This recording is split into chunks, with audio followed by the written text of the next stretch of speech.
이사야 55장 2절 말씀. 너희가 어찌하여 양식이 아닌 것을 위하여 눈을 달아주며 배부르게 하지 못할 것을 위하여 수고하느냐. 내게 듣고 들을지어다. 그리하면 너희가 좋은 것을 먹을 것이며 너희 자신들이 기름진 것으로 즐거움을 얻으리라. 믿음, 두려움의 아들.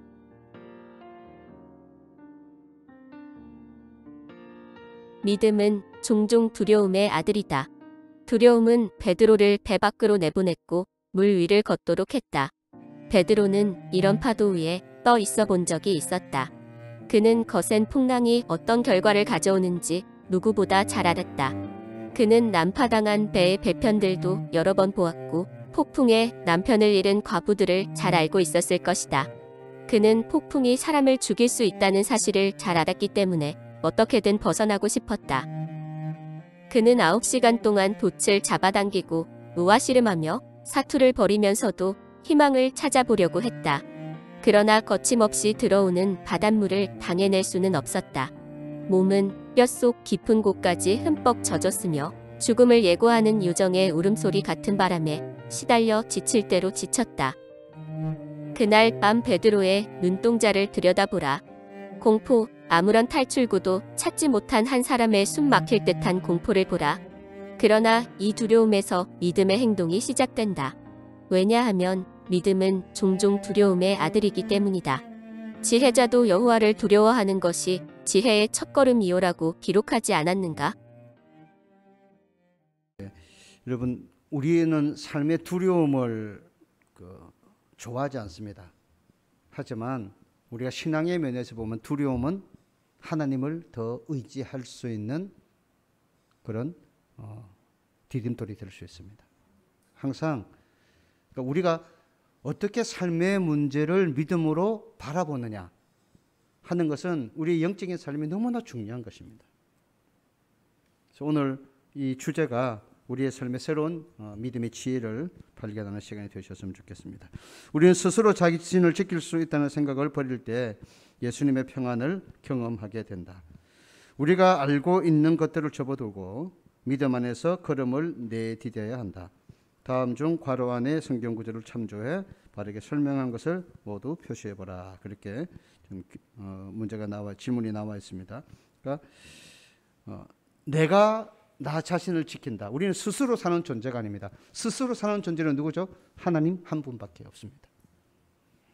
하나님만이 자기 자신의 스스로 모든 것을 하실 수 있습니다. 하지만 우리는 우리 스스로 어떤 것도 책임질 수 없습니다. 우리는 피조물입니다. 하나님을 의지하며 살라고 지으신 하나님의 창조물입니다. 여러분들이 이것을 잊어버리시면 안 됩니다. 내가 스스로 살려고 하면은 뭐죠? 신성모독이에요. 하나님이 우리를 그렇게 짓지 않으셨어요. 우리는 철저하게 하나님을 의존하며 사는 그런 사람이 되게 하셨어요. 그래서 예수님이 이것을 어떻게 우리에게 요한복음에서 해석해 주셨습니까? 포도나무에 붙어 있지 않으면 너희가 어떤 결실도 이룰 수 없다. 그렇게 말씀하셨어요. 자, 첫 번째 출애굽기 14장 15절 16절 말씀 보겠습니다. 시작. 여호와께서 모세에게 이르시되 너는 어찌하여 내게 부르짖느냐. 이스라엘 자손에게 명령하여 앞으로 나아가게 하고 지팡이를 들고 손을 바다 위로 내밀어 그것이 갈라지게 하라. 이스라엘 자손이 바다 가운데서 마른 땅으로 행하리라. 아멘. 자, 모세가 홍해 뚝 위에서 지팡이를 든 이유는 그렇게 하는 것이 합리적이어서가 아니다. 그는 단지 하나님의 명령하신 대로 행한 것이다. 맞습니까? 예, 5죠. 자, 두 번째 사무엘상 17장 37절입니다. 시작. 또 다윗이 이르되 여호와께서 나를 사자의 발톱과 곰의 발톱에서 건져내셨은즉 나를 이브에서 사람의 손에서도 건져내시리이다. 사울이 다윗에게 이르되 가라, 여호와께서 너와 함께 계시기를 원하노라. 다윗이 전쟁터에서 골리앗과 맞서기를 두려워하지 않은 이유는 그가 적의 전략을 연구해 약점을 찾아냈기 때문이 아니라 하나님을 신뢰했기 때문이다. 아멘이죠. 자, 세 번째입니다. 열왕기하 5장 13절 14절입니다. 시작. 그의 종들이 나와서 말하여 이르되 내 아버지여, 선지자가 당신에게 큰 일을 행하라 말하였다면 행하지 아니하였으리이까. 하물며 당신에게 이르기를 씻어 깨끗하게 하라 함이리이까 하니 나아만이 이에 내려가서 하나님의 사람의 말대로 요단강에 7번 몸을 잠그니 그의 살이 어린 아이의 살같이 회복되어 깨끗하게 되었더라. 나아만이 요단강에 몸을 7번 담근 것은 새로운 의학적 연구 결과 때문이 아니라 믿음 때문이었다. 아멘이죠. 자, 마지막 하나 더입니다. 로마서 이 예수를 하나님이 그의 피로써 믿음으로 말미암는 화목제물로 세우셨으니 이는 하나님께서 길이 참으시는 중에 전에 지은 죄를 간구하심으로 자기의 의로우심을 나타내려 하심이니 곧 이때 자기의 의로우심을 나타내사 자기도 의로우시며 또한 예수 믿는 자를 의롭다 하려 하심이라. 바울이 율법을 버리고 은혜를 포용한 이유는 그것이 상식적인 행동이기 때문이 아니다. 바울은 그리스도를 만났고 그 만남은 바울의 삶을 영원히 변화시켰다. 율법 안에 있는 은혜와 구원이 아니고 예수 그리스도 안에 있는 은혜와 구원을 바울이 경험했기 때문이죠. 자, 이 모세, 이야기... 다윗, 나아만, 바울 등 이 이야기들의 주인공들은 오직 하나님만이 주실 수 있는 것을 경험하기 위해 자신들의 안전장비를 내려놓았다. 그들은 그 순간만큼 강했던 적이 없으며 궁극적인 승리와 지속적인 평안을 얻었다. 여러분 앞에 그 네 가지 상황을 생각해 보세요. 여러분 너무 잘 아는 다윗의 상황을 보시면 사울이 골리앗과의 전쟁을 치르기 위해서 자신의 갑옷을 벗어주잖아요. 근데 그게 안 맞아서 다 벗어던지고 물맷돌만 가지고 가잖아요. 그러니까 안전하다는 말은 갑옷을 입는 게 안전한 거죠. 근데 그 안전장치를 내려놓고 하나님을 향한 믿음을 붙드니까 다윗은 결국 그 믿음으로 이길 수 있는 사람이 되는 거잖아요. 그러니까 우리가 신앙생활하면서 자꾸만 그 실수하는 게 뭐냐면요. 내가 나의 안전장비를 자꾸만 만들려고 하는 거예요. 그래야 안전하다고 자꾸 생각하고 그것을 신뢰하게 되는 거예요. 세상을 신뢰하고 사람을 신뢰하고 물질을 신뢰하게 되는 거죠. 왜요? 그것이 나를 보호하는 안전장치라고 자꾸 생각하게 만드는 거예요. 그런데 실질적으로 하나님이 흩어버리시면 무엇이 남습니까? 아무것도 남는 게 없거든요. 그런 것을 하지 않아야 된다는 이야기보다도 우선적인 내 삶의 중심과 마음의 생각의 가치가 하나님께 있지 않다고 하는 것을 우리가 항상 두려워하면서 하나님이 지켜주시는 재물이 되고 하나님이 지켜주시는 자녀가 되고 하나님이 지켜주시는 생명이 되고 하나님이 지켜주시는 교회가 돼야죠. 그렇죠? 하나님이 가장 크신 안전장치가 되어야 되죠. 그게 아니고 다른 것들로 하나님을 대체해서 자꾸 살아가려고 하는 그런 우리의 생각들을 여러분 다시 돌아보실 수 있어야 됩니다. 하나님의 평안입니다.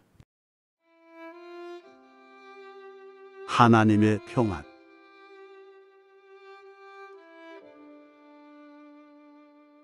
믿음은 계곡에 있는 당신이 산 꼭대기에 계신 하나님을 보면서 산을 오르기에는 너무 연약하다는 것을 깨달을 때 시작된다.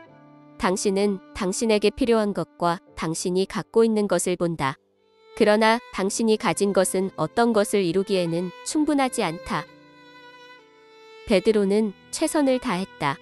그러나 그의 최선은 부족했다. 그는 자신이 물속으로 빠져 들어가고 있다는 것과 예수님은 여전히 물 위에 서 계시다는 것, 두 가지 사실을 깨달았다. 베드로는 진정 자신이 어디에 있기를 원하는지 깨달았다.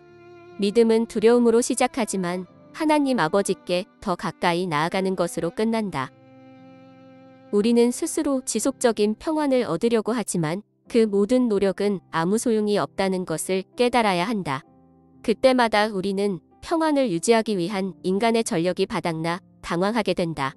우리는 하나님의 평안을 경험할 필요가 있다.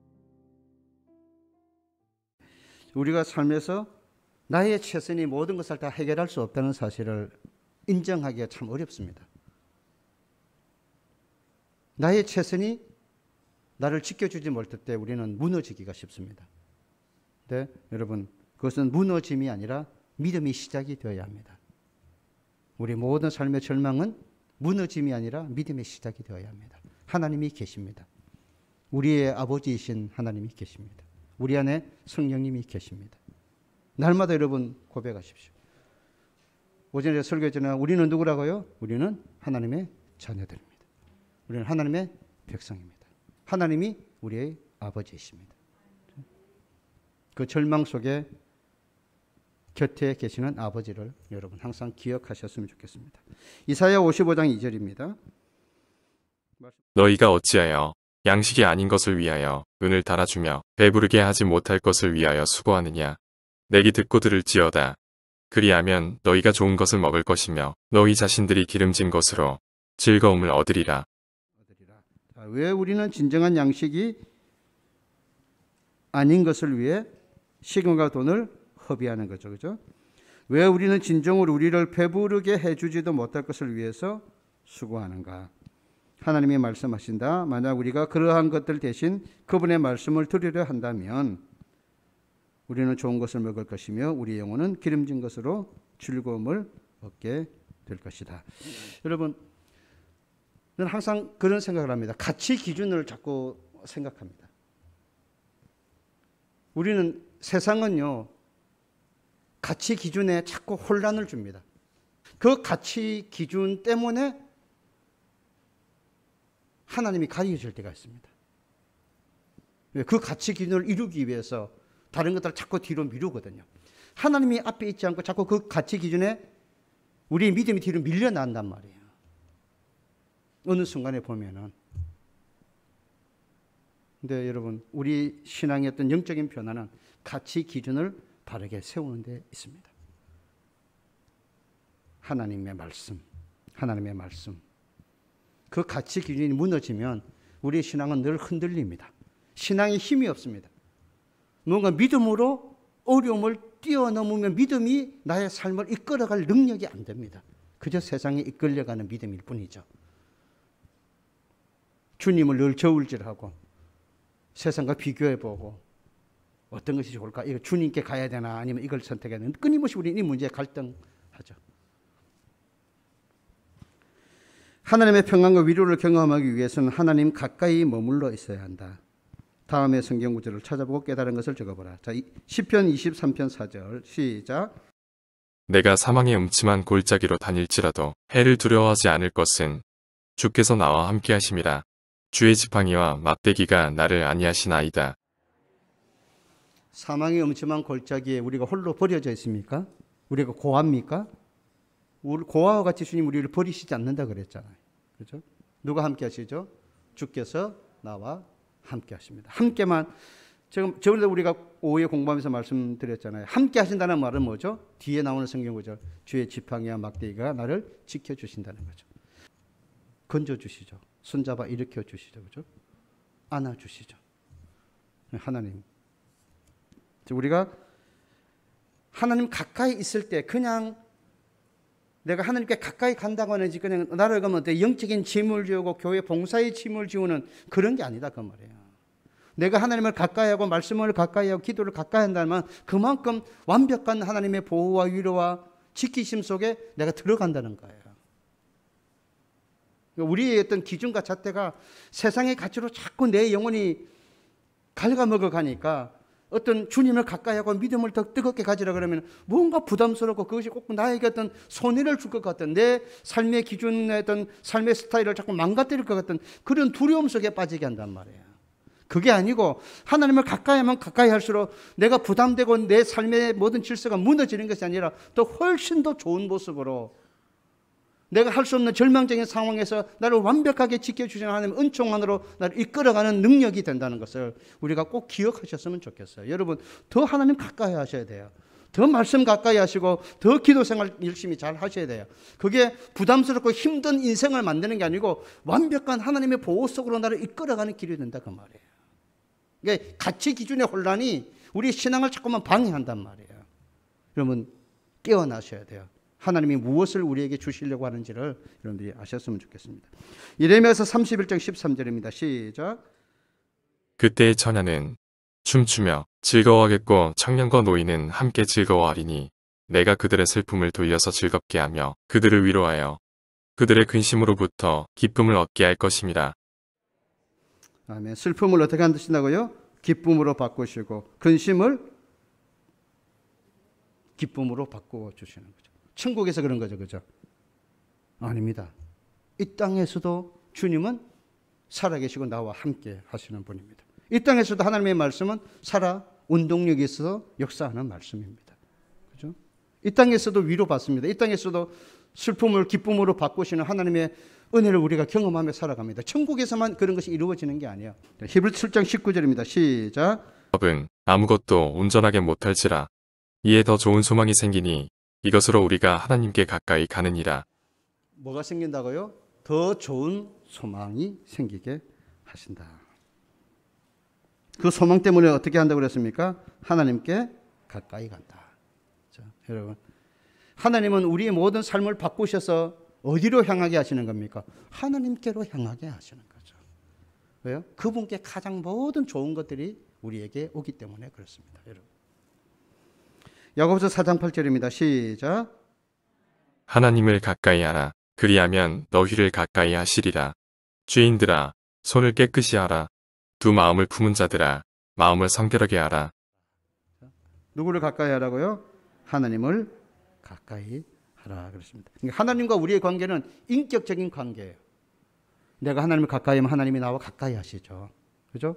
여러분, 인격적인 관계가 무엇입니까? 사랑하고 관심을 가지고 위로하고 용기를 주면 훨씬 더 가까워지죠. 그분하고. 그분 만나는 게 즐겁죠. 근데 매일 다투고 뭔가 좀 만나면 불편하고 이러면은 자꾸 멀리 하게 되죠. 하나님을 가까이 하라 말은 그분 안에서 그분이 늘 나를 가까이 하시며 나의 필요에, 나의 신음소리에, 나의 아픔에 늘 응답하시고 축복하시는 분이기 때문에 그분 가까이 하셔야 되겠죠.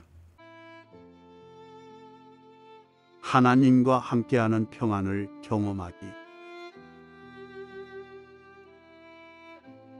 하나님이 주시는 평안과 우리가 그 평안을 경험하는 것은 전혀 별개의 문제다. 예수님의 임재를 우리의 삶 속에서 경험하게 되면 우리의 삶이 평안하게 된다. 그러나 우리가 예수 그리스도를 통해 하나님과 함께하는 평안을 경험하기 전에는 하나님의 평안을 가질 수 없다. 가장 먼저 필요한 것은 믿음이다. 하나님과의 평안, 하나님이 주시는 평안이 내 영혼 속에 찾아오기 전까지는요, 사람은 평안하지 않는다고 그랬어요. 내 영혼이 하나님을 만나기 전까지 인간은 절대 평안하지 않다. 그렇게 이야기했거든요. 여러분들이 가장 먼저 믿음으로 두려움에 머물러 있지 마시고 믿음으로 하나님의 평안 속으로 하나님 가까이 다가가셔야 됩니다. 로마서 5장 1절 10절 읽겠습니다. 시작. 그러므로 우리가 믿음으로 의롭다 하심을 받았으니 우리 주 예수 그리스도로 말미암아 하나님과 화평을 누리자. 곧 우리가 원수되었을 때에 그의 아들의 죽으심으로 말미암아 하나님과 화목하게 되었음즉 화목하게 된 자로서는 더욱 그의 살아나심으로 말미암아 구원을 받을 것임이라. 아멘. 예수 그리스도께서는 우리를 믿음으로 의롭게 하신다. 그 결과 우리는 하나님과 더불어 화평을 누리게 되었다. 우리는 하나님과 원수였지만 그의 아들의 죽으심으로 하나님과 화목하게 되었다. 하나님과 화목하게 되는 순간이 우리의 모든 삶의 죄짐을 벗어 던지는 순간이고 우리의 삶을 평안으로 이끌어가는 순간이 되겠죠. 자, 내용 묵상하겠습니다. 폭풍이 몰아치는 바다로 걸어 들어가는 것은 결코 상식적인 행동이 아니다. 그것은 절망적인 일이다. 베드로는 배의 난간을 붙잡고 한쪽 다리를 들어 바다 위로 내디딘다. 그리고 나머지 한쪽 다리마저 바다 위로 내딛는다. 몇 걸음을 걸었다. 마치 발밑에 바위가 버티고 있는 것 같았다. 그 바위 위 저쪽 끝에는 선생이신 예수님의 얼굴이 빛나고 있었다.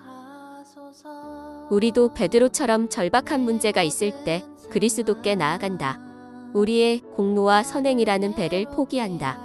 베드로처럼 우리와 예수님의 간격이 우리가 다가가기에는 너무 크다는 사실을 깨닫게 된다. 그렇기 때문에 우리는 도움을 청한다. 예수님의 음성을 들어보라. 그리고 두려움 가운데 발걸음을 내딛어보라. 우리의 적은 믿음으로도 충분하기를 바라면서 말이다. 믿음은 가라앉아가는 인간의 노력이라는 배에서 필사적으로 뛰어내리는 것이며 하나님이 바로 그곳에서 우리를 물 밖으로 끄집어내 주시기를 기도하는 것이다. 바울은 우리가 구원받은 것은 순전히 하나님의 은혜임을 분명하게 밝히고 있다. 구원은 폭풍의 바다와 같은 우리의 삶에 갑자기 임하셔서 폭풍을 잔잔케 하시는 하나님의 임재다. 우리는 그분의 음성을 듣고 발걸음을 내딛는다. 자, 5번입니다. 방금 살펴본 베드로의 경우를 토대로 하나님의 평안을 경험하기 위해 발걸음을 내딛는 것이 무엇을 의미하는 것인지 생각해보라. 다음을 읽고 발걸음을 내딛는 순서대로 번호를 매겨보자. 우리가 묵상했던 내용들을 한번 보시면서 자, 여러분, 자, 1번이 어떤 것이겠습니까? 자, 순서의 이 예수님의 하나님의 평안을 경험하기에 발걸음을 내딛던 베드로의 경우를 보면은 첫 번째 행동이 어떤 것이겠습니까? 절박한 문제가 있을 때 우리는 그리스도께 나아가게 된다. 이게 1번입니다. 자, 2번은요. 나아가려면 어떻게 해야 되죠? 그렇죠. 공로와 선행이라는 배를 포기한. 배에 남아서 못 가잖아요. 배에서 나가야 되잖아요. 그죠? 그다음에 3번은요. 예수님의 감격이 우리가 다가가기 너무 크다는 사실을 깨닫습니다. 그죠? 그다음에 4번은 그렇기 때문에 도움을 청해야 되죠. 5번은요. 예수님의 음성을 듣는 겁니다. 그리고 마지막 6번은 두려움 가운데 발걸음을 내딛는다. 우리의 작은 믿음으로도 충분하기를 바라면서. 여러분 이 말씀을 보면서 작은 믿음이 얼마나 큰가를 느끼는 거예요. 예수님이 내 믿음이 겨자씨만큼만 있어 하나님만 되어도 이 산을 들어 저 산 옮긴다 그랬잖아요. 그죠? 작은 믿음, 뭐 베드로가 진짜 막 하나님 예수님을 향해서 내가 예수님께로 걱정 없이 걸어갈 거다 그렇게 생각했다면은 물에 빠졌을 리가 없잖아요. 그 순간은 믿음으로 행동했죠. 작은 믿음이지만 무리를 걷잖아요. 우리가 예수님께 우리가 완벽한 믿음, 정말 주님이 기대하시고 충만한 믿음이 아닐지라도 그 순간 작은 겨자씨 같은 믿음이라도 주님을 향해 자꾸 움직일 때 하나님의 역사가 일어나는 거거든요. 그러니까 준비된 믿음이 아닐지라도 그 순간에 부스러기 같은 믿음이라도 내가 사모할 수 있으면 하나님의 역사 속에 우리가 들어가는 거예요. 그러니까 여러분들이 항상 두려움의 문제에, 절망의 문제에, 고통의 문제에 빠졌을 때 뭘 내딛어야 돼요? 주님께로 향한 작은 발걸음을 내딛어야 되는 거예요. 저도 늘 돌아보면 완벽하지 않습니다. 또 돌아보면 실수한 것 같습니다. 근데 저는 또 거기서 주님을 바라보고 믿음의 걸음을 내딛고 또 믿음으로 하나님 앞에 하려고 합니다. 하나님이 원하시는 믿음은 그런 거예요, 여러분. 너무 잘하려고 하지 마세요. 너무 잘하면 담임상이 작아지잖아요. 여러분이 너무 잘하면 제가 좀 너무 죄송하다, 미안하다 그런 생각이 들잖아요. 하나님 앞에 우리 모두가 다 약점을 가지고 있습니다. 최선을 다해서 때로는 그 최선이 잘못된 실수가 되더라도 또 다시 뉘우치고 또 수정해서 하나님 앞에 하려고 하면 그게 믿음이죠. 저는 하나님이 그것을 가장 기뻐하신다고 생각합니다. 믿음은 두려움을 내어줬습니다. 사랑도 두려움을 내어줬는 거예요. 하나님을 여러분 제발 하나님을 좀 오해하지 마십시오. 하나님의 실수 때문에 우리를 내치거나 야단치려고 기다리고 계시는, 우리를 정죄하려고 숨어 쳐다보시는 하나님이 아닙니다. 우리 실수를 안고 십자가에 못 박히시는 분이 하나님이십니다. 그러니까 늘 부족해도 하나님 우리를 사랑하세요. 부족해도 우리의 기도에 응답하고 부족해도 하나님 나를 쓰세요. 그 믿음 가지고 우리가 신앙생활을 하셔야 됩니다. 예수 그리스도에게 도달하기 묵상합니다. 예수 그리스도에게 도달하기. 바울처럼 우리는 두 가지 사실을 깨닫게 된다. 우리는 큰 죄인들이라는 사실과 그렇기 때문에 우리는 위대한 구세주가 필요하다는 사실이 그것이다. 베드로처럼 우리는 두 가지 사실을 깨닫게 된다. 우리는 가라앉고 있다는 사실과 하나님은 견고하게 서 계시다는 사실이 그것이다. 그러므로 우리는 우리의 배에서 기어나가야 한다. 자기의 일하는 타이타닉호를 뒤에 내버려 두고 하나님의 은혜라는 견고한 길 위에 서야 하는 것이다. 그럴 때 우리는 놀랍게도 물 위를 걸을 수 있게 된다. 이제 하나님이 보일 뿐만 아니라 하나님께 가까이 갈 수 있다. 마태복음 14장 29절 30절 시작. 오라 하시니 베드로가 배에서 내려 물 위로 걸어서 예수께로 가되 바람을 보고 무서워 빠져가는지라 소리질러 이르되 주여 나를 구원하소서 하니. 베드로는 배에서 내린 후에 어떻게 했죠? 내에서 물 위를 걸었죠. 근데 왜 물속에 빠졌습니까? 바람을 보고 무서워한 거죠. 처음에는 예수님 보고 내딛었는데 가다가 바람을 본 거죠. 그렇죠? 이어서 묵상하겠습니다. 우리는 교만의 바람을 맞을지도 모른다. 대부분의 사람들은 의심의 바람을 맞을 것이다. 그리고 우리는 바닷속으로 빠져 들어가기 시작한다. 우리는 물을 먹으면서도 어두운 바닷속으로 버둥거리며 빠져 들어간다. 눈을 떠보지만 암흑밖에는 보이지 않는다. 숨을 쉬려고 해보지만 더 이상 공기가 들어오지 않는다. 우리는 다시 수면 위로 올라오기 위해 발버둥치며 애쓴다. 이제 간신히 머리만 수면 위에 올라와 있다. 이제 우리는 결단해야 한다. 주님을 향해 손을 내밀어야 되죠. 그렇죠? 근데 이게 여러분 당연한데 이 당연한 게 안 돼요. 물속에 꼬르륵 빠져가면서도 예수님 안 찾는단 말이에요. 사람 찾죠. 나를 도와줄 이 누구 없어. 뭐 이러면서. 거기 누구 나를 도와줄 사람 없어. 이렇게 찾죠. 우리의 믿음에 나 있는 보이지 않는 구멍과 같은 거예요. 메꾸고 고쳐야 되는데 우리는 그냥 상식적으로 당연히 어려울 때 주님 찾아야 된다. 이런 상황에 예수님께 손을 내밀어 이렇게 말하지만 실제로 그런 환경 속에 내가 빠져 들어가면은 예수님 안 찾아요. 다른 살 길을 찾는단 말이에요.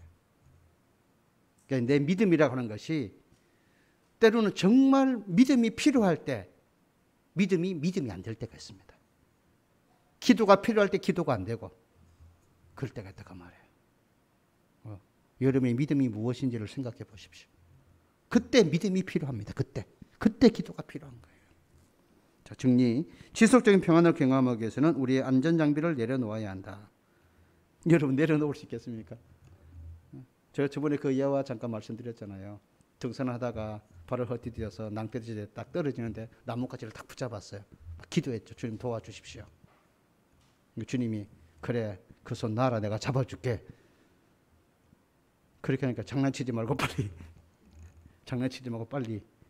아니 그걸 놔야 예수님의 손을 잡는데 그거 놓으면 죽는다고 생각하니까 기도는 하는데 그걸 붙들고 있다가 말이에요. 그렇죠? 안전장비를 내려놓고 주님을 붙드십시오. 지속적인 평안은 하나님께로부터 오는 것입니다. 우리는 우리 스스로 모든 것을 해결할 만한 완벽한 능력이 없기 때문에 우리를 구원할 구원자가 필요합니다. 우리가 주여 나를 구원하소서 하고 부르짖을 때 예수님은 우리를 붙잡아 주시기 위해 그곳에 계십니다. 자, 예수님의 마음입니다. 예수님 마음 담기 원해요.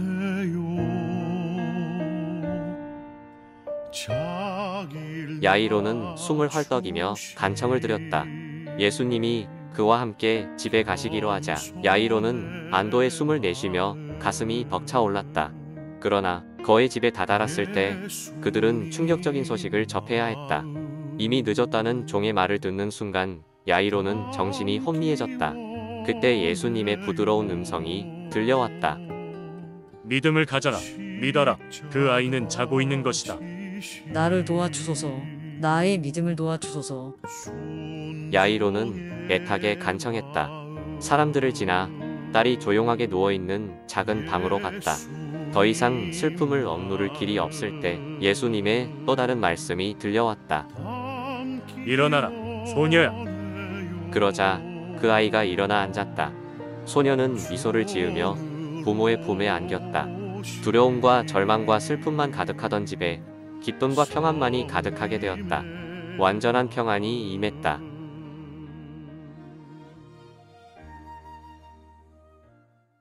가장 절망적인 순간에 무엇이 필요하다고요? 믿음이 필요하다는 것입니다. 한 주간 우리의 삶에 어떤 절망적인 순간이 찾아올지 모르겠습니다.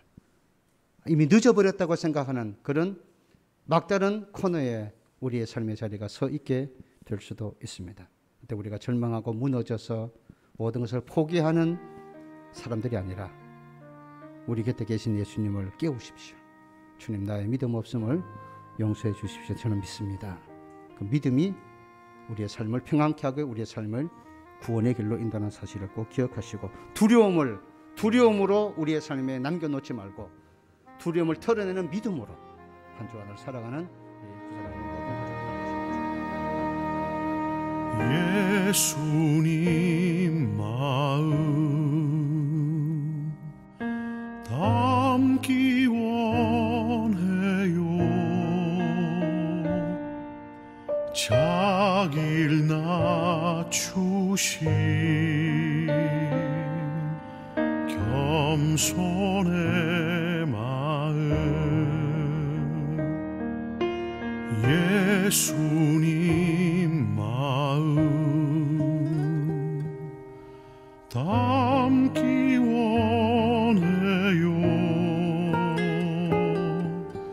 십자가 지신 순종